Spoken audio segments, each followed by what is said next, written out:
Welcome to Communications Breakdown, where we break down what works and doesn't.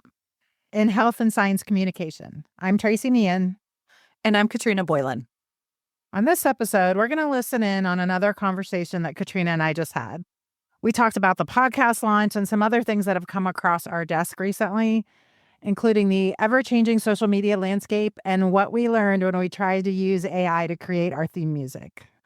All right, let's jump in. So, Tracy, we are recording this just 2 days after the launch of this podcast. How are you feeling? I am blown away by the support and I'm super excited. We already have over 100 downloads and it just feels really good. I've been getting feedback from people in all different places in my life. People are excited about it. I've heard response after response. This is so needed. I'm so glad that you guys are doing this. I'm going to share it with all kinds of different people. And it's just been really uplifting to me to hear the support and to be validated in the fact that there is such a need for this. Yeah.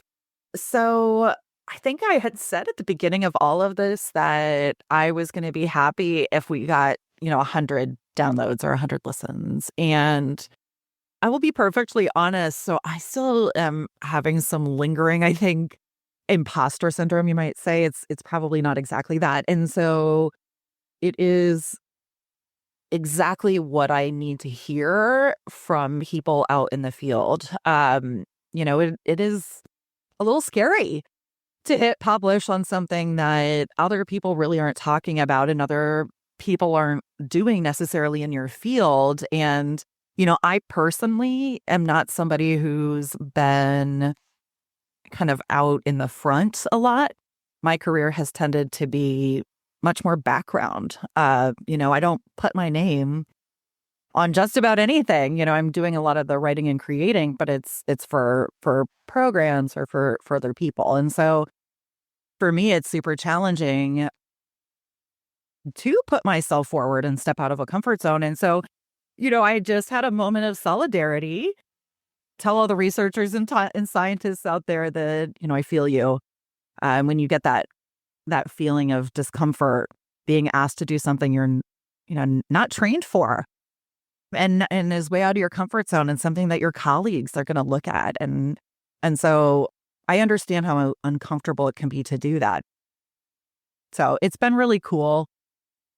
I'm excited to talk about some other things, though, because we do have so much to say. So I just, I guess, was there anything else from the launch that you felt would be, is kind of interesting or noteworthy or anything else? I've just been really blown away by not only the support, but by people taking the effort to reach out and let us know, whether it's a personal email or sharing the post on LinkedIn or anything like that. It does really help. So thank you for doing that. All of that engagement matters to us personally. Yeah. So thank you for that. Yeah. Well, going back to the launch, you posted on LinkedIn, right? And so you had said, going back and listening to these episodes, that listening to our opinions from when we recorded those, there are some things that maybe you've changed your mind on now. And so there is new research out about where scientists and researchers are. And it sounds like you're maybe changing your mind on LinkedIn as well. And so I guess, has the launch affected that opinion? I guess, what has affected your opinion here that might change it from what you said in that previous episode? Well, some of it honestly was timing. Yeah, full disclosure, we recorded some of those episodes a little bit ago, and the social media environment has really been changing since Twitter turned to X. Twitter used to be a place where a lot of researchers and scientists were. in part because there were other researchers and scientists on there, but also because there are manufacturers and journalists and legislators. We're all on that space. When that space changed and people started leaving it, there was this real struggle for people to try and figure out, where do we go? And there were all of these places that, first it was one place and then it was another place and then it was another place, and nobody was really landing anywhere. And I think that was partly why, when I said people aren't in LinkedIn, that was true. Some of the younger generation was there, but the more senior and some of the organizations were not. Mm-hmm. Since then, people have started to see the value and are going on LinkedIn in different ways, or not just seeing it as a place you go when you need a job anymore. Right now, it's actually a place where people are posting their personal things and sharing research and when they have new projects and all of these kinds of things. So it actually has pretty significantly shifted how people are interacting with it. And I am seeing people and organizations starting to join LinkedIn in ways that they haven't before. Mm-hmm. I do still think a lot of people are leaving X, although there is still some value there depending on what you're trying to do on it. Like it or not, the journalists are still there and the legislators are still there. So it has a role. But the research that you shared, which we will put a link to in the show notes, looks at scientists and how they're leaving Twitter or X professionally and moving to Blue Sky, which I think there is some truth to that. Although I will say I personally am on Blue Sky and I just haven't seen it take off the way that maybe LinkedIn has, but that doesn't mean it won't. Well, that's a size. LinkedIn is just so much bigger. They've been around so much longer. And there was a massive diffusion. I think there was Mastodon. I think that was one, when it shifted from Twitter to X, there wasn't a clear successor. They tried Threads. There were a bunch of options. LinkedIn is still, as far as I know, fairly. I don't think there's a copy. I don't think there's again, if LinkedIn went down, I don't think there's a natural successor there either. Right. And so if I recall correctly, there was this scramble to be that successor and be the place. And Blue Sky, I don't think, was one of the original successors. And so because I think there was no clear option, people didn't know where to go. As you just said, a lot of, some of them might have ended up on LinkedIn, but it's not exactly the same as Twitter. It's a different kind of interaction. It's more Facebook-y in a way. And so I just think it's interesting that, again, having, we're on Blue Sky as Certsy, in part, because some of the things that they say in this article. Now, if our audience is over in that other space, maybe we'll move there. But I just, we also have a limited bandwidth and there's only so much we can do. And so, as we kind of figure out where our audience really is, we'll continue, I think, to talk about where our social media efforts will shift and where we're going to be putting our investment. And so I just, again, thought it was really interesting that at least one study has come out suggesting that Blue Sky might be the place where academics and scientists have recongregated. This is one study. I think it's an N of 813. And again, we'll put this in the show notes. So limited data, but anecdotally, I would agree with you. I'm seeing much more activity on LinkedIn, sharing research results, sharing other opportunities. But my personal, I guess, social media channel of choice right now is Blue Sky. So I'm there. Yeah, I think what happened with Blue Sky, it wasn't one of the first to the market. And when it first opened, you had to have an invite to be able to get on it. So it was a little bit slower. Right.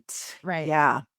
So it had a little bit of a slower uptake. And I also think it is dependent on your area of research.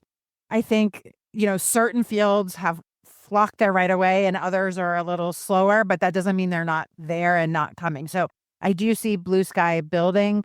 My personal approach to any new social media platform is I, as an early adopter and somebody who is in the social media space, usually get on it personally pretty quickly so I can Sure. monitor and see what's happening. But before I commit any of our programs or recommend it to other people, I wait it out just a little bit usually because I want to make sure that it is actually going to be worth the time investment because we do have limited time resources. Right. Yeah. Blue Sky, for all the reasons you mentioned, it is kind of a good alternative for that short text-based post in ways that some of the other platforms aren't, which is why we have chosen to be there. I think it has great potential. We'll see how it goes, but I also think there are other platforms that we're exploring because that's where some people are, right? So it's just going to be a thing. We talked a little bit on one of our previous episodes about Instagram. Big platform, lots of people using it, comes with lots more challenges because you have to be so visual, right? So yeah, lots of different options. You have to really think about what your skills are, what your needs are, where your audience is, all of the things. Well, and we've talked about ROI, return on investment. So I just looked it up and it says, no, this is just a quick search, but it looks like Blue Sky still only has about 38 million registered users versus it looks like, so one site says 1.15 billion monthly active users worldwide on LinkedIn. So that is a scale difference you just simply cannot ignore. And I'm sure the numbers are the same for other, as you said, Instagram, the reach of places like that are huge. YouTube is actually, I think, the biggest one. And so don't ever sleep on YouTube. Its reach is just crazy and we don't know where it's going to be successful. And so I love places like Blue Sky because it lets us experiment a little. And as you said, we can kind of lurk there, but then you can't sleep on 1.15 billion monthly active users worldwide on LinkedIn. Yeah, I think before we move on from this conversation, I do think it's really important to think about what that means, though, and where your audience is. There are cases where I would say, no, it's better for you to go to Blue Sky with a smaller audience because that's where your people are. I'd rather have 500 diehard listeners that are going to interact with my information on one platform than 1,000 people who only listen to 30 seconds and turn it off. It depends on what your goals are, right? So just because that has 1.15 or whatever it is billion doesn't mean necessarily that that's the place you should be, because it can be harder to be seen and really engaged with on those platforms too. So that's a good point. Yeah, nope, that's a good point. Especially, I have noticed on Blue Sky, or this was true, I think, even on X and, all those other channels, a very small number of content creators are responsible for the vast majority of the content available. I want to say on Twitter back in the day, it was something like 10% of the creators were responsible for 90% of the content or some crazy number like that. And so you're right, you can make a bigger splash on those smaller platforms. And as you said, if your audience is there, then great, you're going to spend less time trying to find them too. Yeah, just important note when you're thinking about where you want to be. All of them have different things they're good at and will help you reach different goals. Yeah, for sure. For sure. Well, I also wanted to talk a little bit about something that we have both run into recently, and that is how we go about matching music to content. And this is something that I will be honest, I never really had thought about before it was presented to me as a need. So the way it came about in my work was we made a reel or a video, a vertical video on golf cart safety. And it was kind of animated in style and was presenting, safety tips for people who use golf carts for transportation, kind of like around the neighborhood and stuff. And so I had to find stock music in Canva to match the video and the substance, the mood, everything of this golf cart safety video. And so Tracy, you and I have both had the experience recently of how do you go about matching or finding music that it's another way that kind of backs up your message? Yeah, for me, it was when we were trying to figure out what music we were going to play during the intro and outro of this podcast. And it is something that we talked a lot about. Yep. And I will say we did want to try and use music from an artist, and we still hope to do that. What we learned is we don't know a lot about music and how it works and how to talk to people about what we're looking for. Yeah. So that process was taking a little bit longer. We're still exploring it and hope to do that eventually. But we didn't want that to hold up the launch of the podcast because we were ready. And so we decided to try and use one of the AI music generators because we didn't want to use stock music that somebody else was going to be able to find on Canva or another platform like that. We want it to be something original. Right. And I know that these AI music generators, there are some questions about it. We, fully acknowledge that, there are some concerns that people have in terms of, is it stealing other people's work? What does this look like? And I want to acknowledge all of that. But I also wanted to try it because what we also know in public health is you don't always have the budget to go get an artist to record music for you. And sometimes you can use stock music, but sometimes you need original music. So what does that look like? Right. So I signed up for one of the platforms. Actually, I signed up for two of the platforms. One of them I had read was better for creating music like podcasts and things like that. Signed up for it, went in, and what I realized is I really don't know that much about music. And so for that one, you had to know exactly what you were looking for, and you had to know what kinds of words to use to pull things in. That one did not have a text to music generator. That one you had to know, do you want a drum beat? Do you want this? Do you want that? Like you had to pick those things and I had no where to start.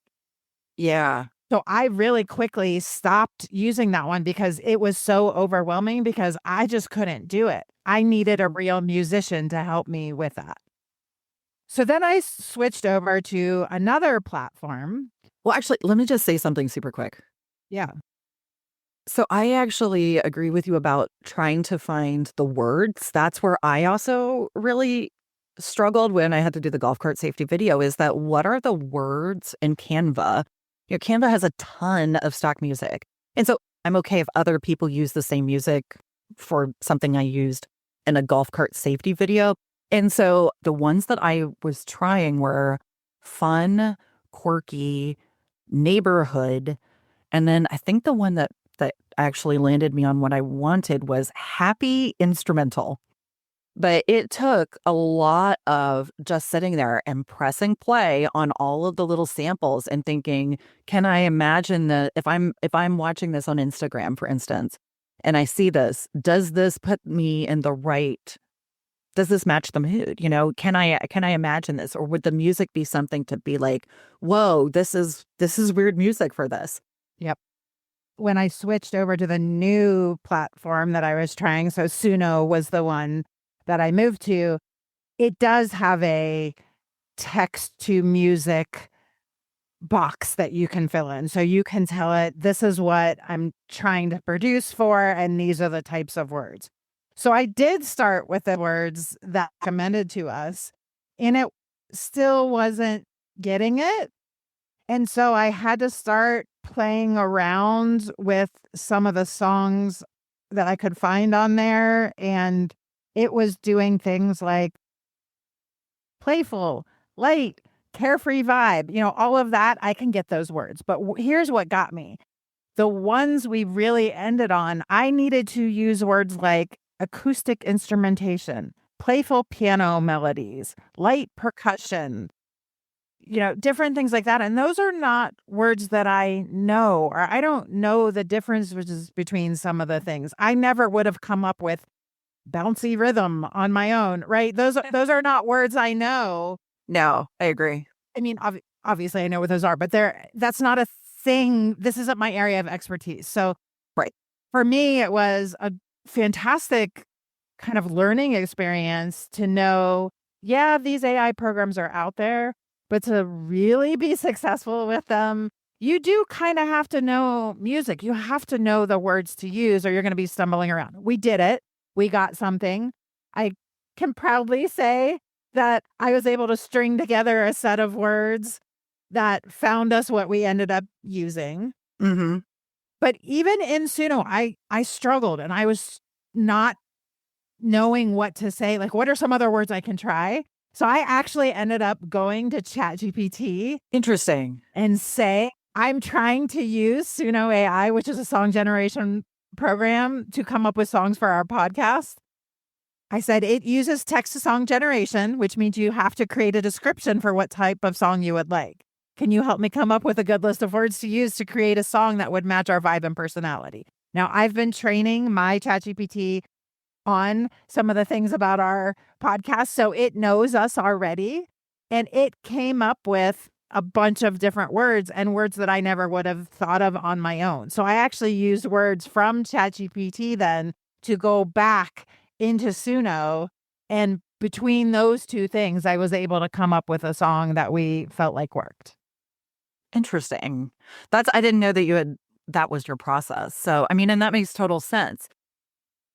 I would be interested. I'm not going to go do this because I don't think it's a good use of AI to go ask it what it would do for the golf cart safety video, because again, it's already done. And that wasn't something that we felt needed or desired even. That's something that we wanted was original sound. It was okay to use the stock music there.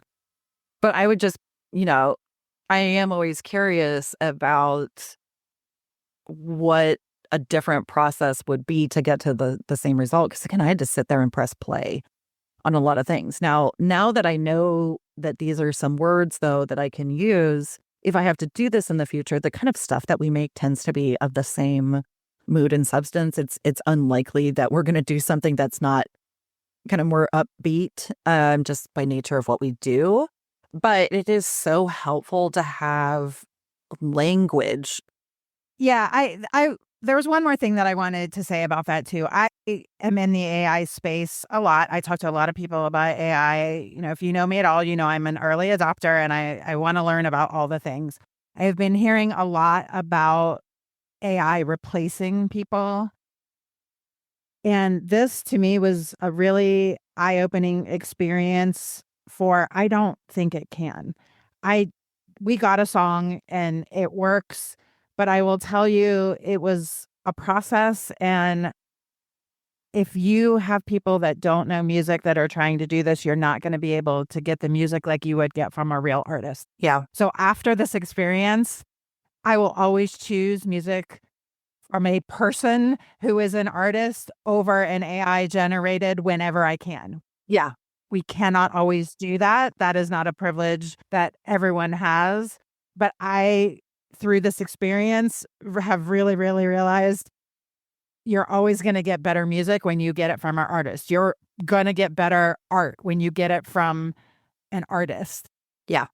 The soul that comes through the knowledge of the craft is just something that we're not seeing or not able to get on AI. It has its use, but it isn't going to replace people. It just can't.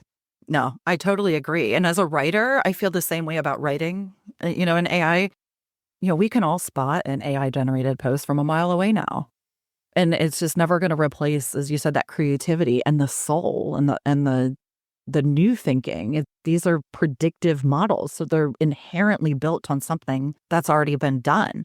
Now, maybe they're going to put together those pieces in a different way, but and maybe that's where a lot of creativity definitely comes. But I agree with you. I'm okay with what we ended with. Obviously we used it, but I'm looking forward to continuing to figure out how we can make that work. Okay, we're going to stop there. Katrina, any final thoughts as we wrap up this episode? Yeah. So as I listened to this episode, a couple of things stood out to me. And the first one is that for those of us who care about research, about public health, about really any type of health and science, staying behind the scenes isn't really an option anymore. No matter your age or education or your experience level, I think it's always going to be a vulnerable moment to try something new and put yourself out there. But, there's a reason we're doing this. There's a goal here, and that is better living for everyone. And our communities need those of us working on that goal to get out of our comfort zones more often. And so if there's a new project you've been thinking about, or, maybe it's a skill you've admired in someone else, my advice to you is, let's go. It's time to learn or to try a different approach, or, in our case, hit publish. And you might just be pleasantly surprised by the response when you do. And then the other thing that I noticed is that we have once again returned to the theme of growth and building these skills and what it looks like for us when we're asked to do something that we haven't been trained to do. And, as we said, sometimes it's fine to use that stock music or music that's been generated, but even being able to find that music or create it without knowing the language that you need has really been a challenge. And AI has been able to help a little bit, but, I think it's interesting that you and I agree that after this experience, we both can see that there is something lost when you're trying to generate music with artificial intelligence. And I think it really does come down to that word artificial.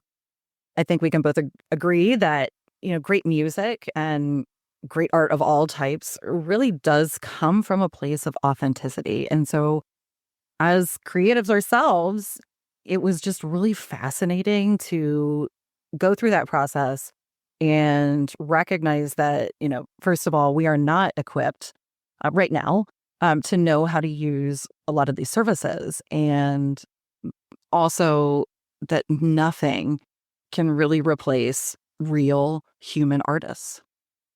Yeah, I totally agree with that. I've been having a lot of fun learning through this process, experimenting, and seeing what AI can and can't do for us. We've been using it, but we've seen some limitations.